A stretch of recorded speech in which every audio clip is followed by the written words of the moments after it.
What is going on, guys? Jason Burke here, Styles Clash for Life, coming at you on YouTube, and tonight I've got some football focus. The Pittsburgh Steelers just finished their Week 8 matchup of the 2024 NFL season, a Monday Night Football home matchup against the New York Giants. Pittsburgh coming in has won 22-23 consecutive Monday Night Football home outings. The Giants were coming in not the best team in the world, with only 2 wins so far this season. After last week's performance of Russell Wilson debuting with this new Steeler team, things were looking up for us. It was looking like a classic. Pittsburgh should dominate this game, but it could be a trap game type of thing. Last game before the bye week. And let me tell you, Pittsburgh came out in this game hot on offense, rolling down the field, steamrolling guys. Van Jefferson making plays, Jaylen Warren making plays, Najee Harris running like a man possessed once again. Calvin Austin getting the first down of the game. The offense was rolling, and then all of a sudden, we had a touchdown called back on a penalty, and it just kind of derailed everything. Pittsburgh came out on those first 3 drives, driving down the field like nobody's business. The problem is we ran into the thing Pittsburgh usually does, and that stalls out in the red zone. Pittsburgh was looking like the Pittsburgh of old these last couple of years, not being able to cash in good long drives for touchdowns. We had 2 taken off the board today. And, you know, the fans want to boo. Everyone wants to complain about the referees. Both the touchdowns taken off the board were the correct call. Both were right. And unfortunately, both of those were went against George Pickens. The first one was a Russell Wilson scramble on a nice crossing route in the back of the end zone to Pickens, wide open. Nice play.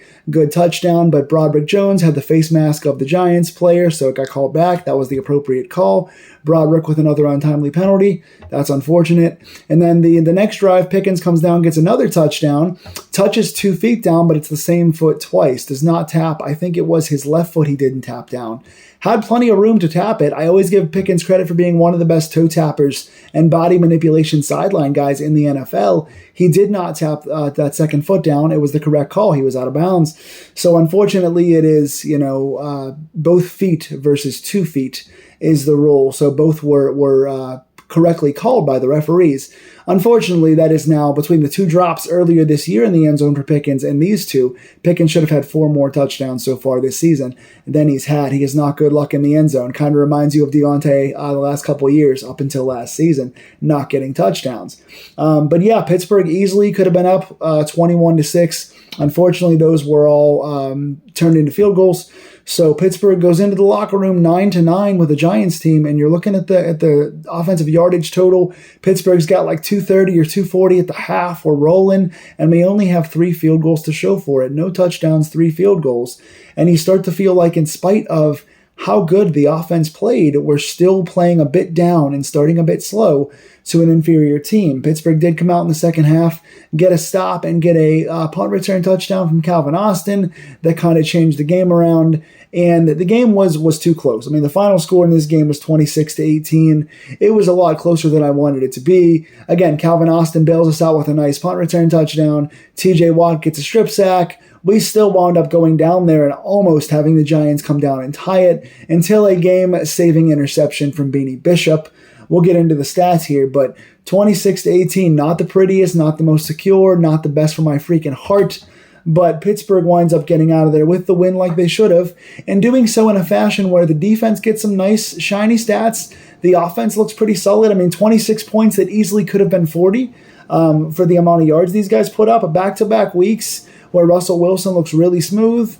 The offense is moving the ball. Najee's running like crazy. George Pickens is making some deep down the field plays. Calvin Austin's making some plays. The tight ends are getting used.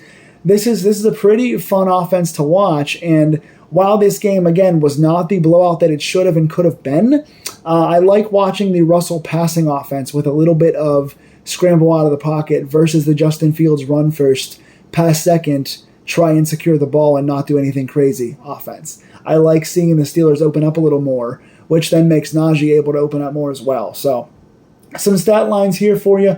Russell Wilson, 20 of 28, 278 yards, 1 touchdown, no interceptions. But he did have a fumble, though. He did fumble on a play in the fourth quarter that he was trying to run and secure the ball. Loses the ball to Bobby Okereke. Not a positive play there. But again, Russell's not a runner these days anymore. He can run a little bit here and there, but he's mostly a get out of the pocket and throw the ball. in his more advanced age. So untimely turnover on that possession. Pittsburgh got it back later. But Russell, aside from that fumble, played another really solid game. Didn't miss too many throws. Was a little behind Van Jefferson on one deep ball, but Van still caught it. Hit one down the sidelines beautifully to George Pickens. Hit a nice over route to Calvin Austin in the end zone for a touchdown. He nailed some really nice throws tonight for the most part, 20 of 28. You got to like what Russell's doing now, 2-0 in the Russell Wilson era. Najee Harris, third straight game over 100 yards. He is running so hard, finishing runs so well, running through tacklers, getting yards after contact. You love to see it. Najee Harris, 19 carries, 114 yards. That is a 6.0 yards per carry average. I don't usually give those averages, but the last 3 weeks, Najee's been listening to the commentators talk about how he's getting under 4 yards a carry, and he's been going way over that. So 114 for Najee, 3 straight 100-yard games. Got to give credit to Najee. Some credit to the offensive line as well in the run blocking schemes, especially considering all the injuries on the line. You got to feel good about that. Jaylen Warren also at 5 yards a carry, a little over at 9 carries and 46 yards, and is a nice change of pace back. He has not been as consistently used as he was last year, but he has not been needed to be. Najee has been better and healthier. Warren came in a little banged up. He's starting to look healthier. He's starting to make some plays out there with his legs. First receiver on the docket today, Calvin Austin gets the biggest game ball for me. 3 catches, 54 yards, and a touchdown. Had a nice little release play early on in the first quarter. Had one toward the end of the first half on a little slant, and then got the over route touchdown. It was beautifully run. Nice route, good separation, good hands. Calvin Austin with the explosive play in the end zone at receiver. Also then opened up our first drive of the second half, catching a ball on the sidelines. Penalty on the Giants was declined. Gets around a guy, gets back to the sidelines, makes a beautiful play. Made a few guys miss. 73-yard punt return touchdown. Really good to see that. He's been close to breaking a bunch this year. Had a bunch of nice little 30 and 40-yard returns and has been one guy away a few times. You guys know on this channel, I'm a huge Calvin Austin fan. I think he's got all the electricity and all of the body control and physicality for a guy that small size, but the speed as one of the fastest guys in the NFL. I think his footwork is great. I think he is showing us week after week now, especially under Russell Wilson, who loves him, what he can be. So 2 touchdowns, 1 on special teams, 1 on offense for Calvin Austin. Not to be outdone, George Pickens leads the receiving core yardage-wise, 4 catches for 74 yards. Could have had 2 more touchdowns. Like I said, both called back on penalties. Could have been a massive day for George Pickens following his massive day last week. But even still, 74 yards and 1 beautiful deep ball over the head that he tracked well. So Pickens still making plays. Offensive line gets a plus and a minus. The plus for the run game, like I said, especially with the injuries, they're blocking pretty well. Spencer Anderson did come in and give a sack up toward the end of the fourth quarter. Dan Moore went down. He's played pretty consistently, so let's hope he's not injured for any real length of time. Other than that, there was 4 offensive line penalties on 4 different players. All 4, everyone, I think, except Dan Moore had one. Say Amalu had one, McCollum had one, McCormick had one, Broderick Jones had the one calling back on the touchdown. You cannot stall drives out like that. 2 of those were also on third down. You cannot have those. You got to be more mindful. You cannot take an offense that's moving like this and make us keep stalling out, because that's what results in field goals and not touchdowns. So the offensive line with 4 penalties gets a negative for that. The Giants were penalized even worse than us today. Big game as far as penalties on both sides. Also on the Giants side, Malik Neighbors, who's got really good body control, had a couple drops tonight and had a catch in the end zone over Dante Jackson in which he didn't tap his other foot. Much like the George Pickens play, he didn't get his second foot down. So that is a rare thing from Malik Neighbors as well. Giants on offense did a lot. So let's talk about the defense real quick. I did want to give some shout-outs to a couple guys Russell Wilson likes to use that weren't getting used much beforehand. Darnell Washington had a 20-plus yard catch in this game. Gets downfield, has one-on-one tight coverage, makes the catch, gets away, staggers ahead for more yards. Big athletic guy, strong, underrated athlete. Kyle Pitts, but bigger. A little more clumsy, but bigger. Good to see Darnell really getting targeted a lot by Russell Wilson in this offense. And Van Jefferson winds up with, I think, 52 yards. I think it was 52 in this game. About 4 catches, maybe 5 targets. He's been getting a lot more opportunities under the Russell Wilson passing offense over the Justin Fields rushing offense.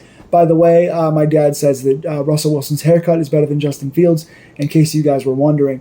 But yeah, Van Jefferson gets a nice 30-plus yard play downfield, comes back to the ball, he knocks his knee in bounds to make sure he catches it. 1 knee equals 2 feet. So Van has been reliable. He's been very, very nice in this offense. And when you have guys like Austin making plays downfield and guys like Van making consistent plays on third down like that, you don't need a major wide receiver too. You don't have to break the bank to trade for a Brandon Ayuk or a Devontae Adams. If you got solid guys, you got Pickens here, you got your tight end in Freiermuth, and you got guys like Van and Pickens making enough plays. Scotty Miller got a deep target tonight too. You got guys that can do enough. You don't need a dominant wide receiver number 2 when you got the Arthur Smith style of offense.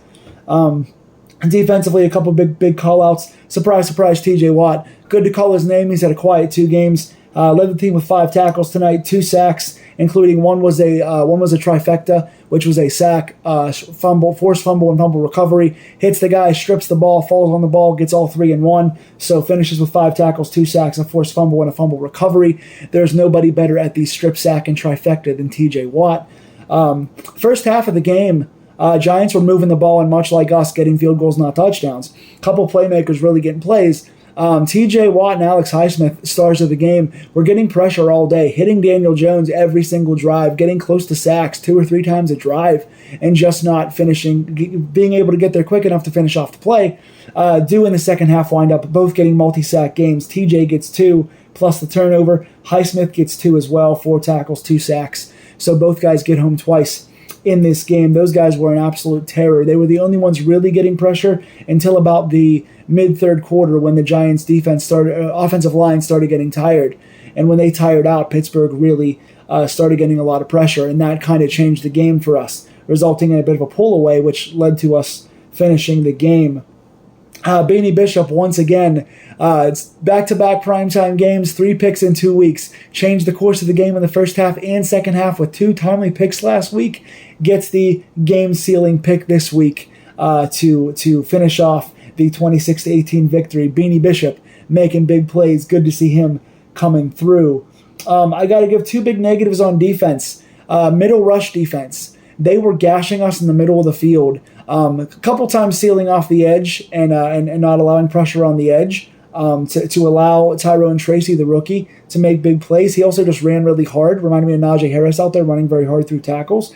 But middle of the defense was not getting much pressure. Cam had a couple nice run stops. Landon Roberts had 2 very nice run stops. Other than that, nobody on the inside. The outside guys were getting there, Watt and Highsmith. Nobody on the inside. I want to see more consistency in picking the right lanes and holding on to the guys for tackles out of guys like Keanu Benton, Larry Ogunjobi, Loudermilk, guys like that. I really like this roster. They are stacked. They've got depth. They have solid players. You need to make sure you're not getting gashed by a rookie for 145 yards. If he hadn't gone out in the fourth quarter, he may have gotten over 150 and led them down the field as well. He was really gashing us. Another middle of the field problem was the passing game. Darius Slayton got several in the middle of the field. We had this zone that had this lax bit of coverage, but it wasn't the usual 10-yard zone. It was a 15 to 20-yard zone where guys were just getting in behind that zone, behind the layer of linebackers and corners, and before the safeties, and getting these 15, 16, 17, 20-yard catches.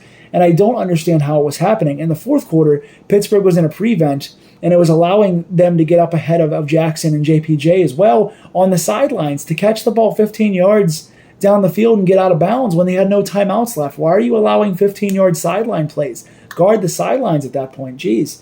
But yeah, the middle coverage zone was not doing great tonight. Darius Slayton wound up with over 100 yards. Neighbors wound up with 74 yards. The tight end Theo Johnson got a big 30-yard catch down the middle. They were just gashing us. Wandale Robinson got a couple nice middle screens. So we really need to tighten up both the middle lane run defense and that stupid lax zone we have, because our middle linebackers and our safeties have to do a better job in coverage. All in all, our corners have done a nice job. Tonight was not the finest night. Minkah Fitzpatrick this year, all in all, has not been great. Had one really nice breakup and is very good at tackling the ball once the ball is caught. But in terms of pass coverage and pass coverage assignments, I haven't liked a majority of what he's done this year compared to previous years at least.